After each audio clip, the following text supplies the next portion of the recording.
anni Jayaman è stato raccontato come un'icona senza crepe, bello, carismatico, sicuro di sé, un volto che sembrava fatto apposta per piacere a tutti.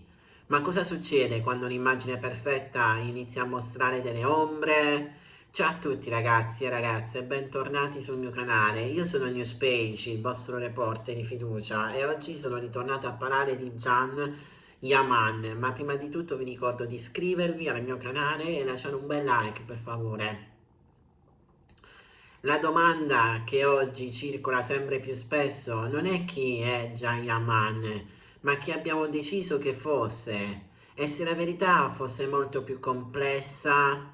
Negli anni della sua ascesa, Jayaman diventa rapidamente un fenomeno globale, serie di successo, fan in ogni parte del mondo, attenzioni costanti, ma proprio in quel periodo iniziano a emergere segnali strani, dettagli che allora passavano inosservati. Vecchie interviste oggi rilette con occhi diversi mostrano un Jayaman meno di sicuro di quando apparisse. Frasi come la fama non è libertà, è esposizione continua. All'epoca sembravano riflessioni mature, oggi assumono un altro peso. Secondo alcuni gossip di backstage, mai confermati ufficialmente ma ripetuti nel tempo, l'attore avrebbe vissuto momenti di forte tensione con l'ambiente dello spettacolo, non tanto per il lavoro in sé, quanto per le aspettative costruite attorno alla sua figura.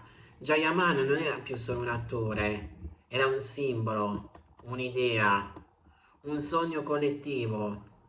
Ed è qui che nasce la prima grande teoria. Jayaman è stato trasformato in un personaggio più grande di lui.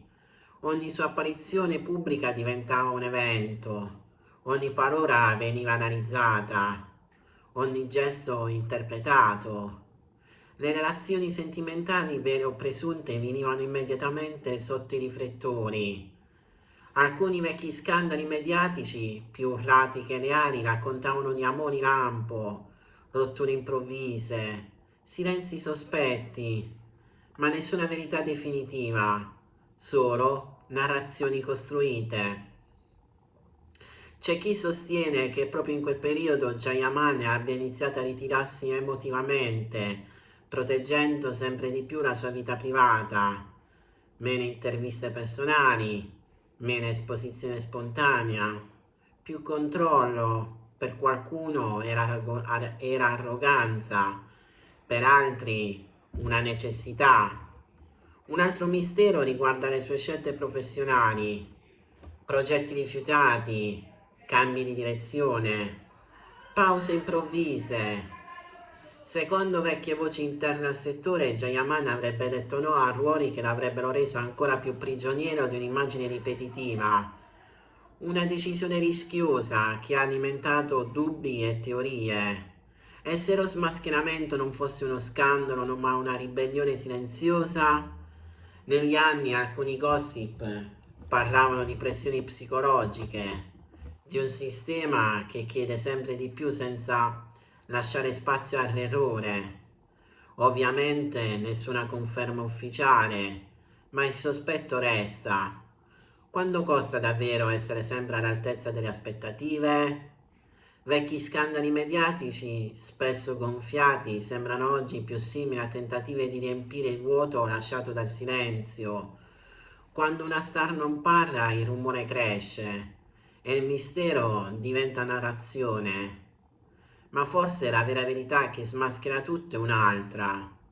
Jayaman non ha mai negato se stesso, ha semplicemente smesso di recitare anche fuori dal set. Ed è questo che cambia tutto. Viviamo in un'epoca in cui prendiamo accesso totale alle vite altrui. Se una celebrità non si racconta, viene accusata di nascondere qualcosa. Ma cosa succede se ciò che viene difeso non è un segreto oscuro, bensì un confine personale? La morale di questa storia è scomoda ma necessaria. Non tutto ciò che è silenzio è colpa. Non tutto ciò che è mistero è scandalo. Forse Jayaman non è stato smascherato. Forse noi ad aver smascherato un sistema che trasforma le persone in prodotti. La riflessione finale è inevitabile.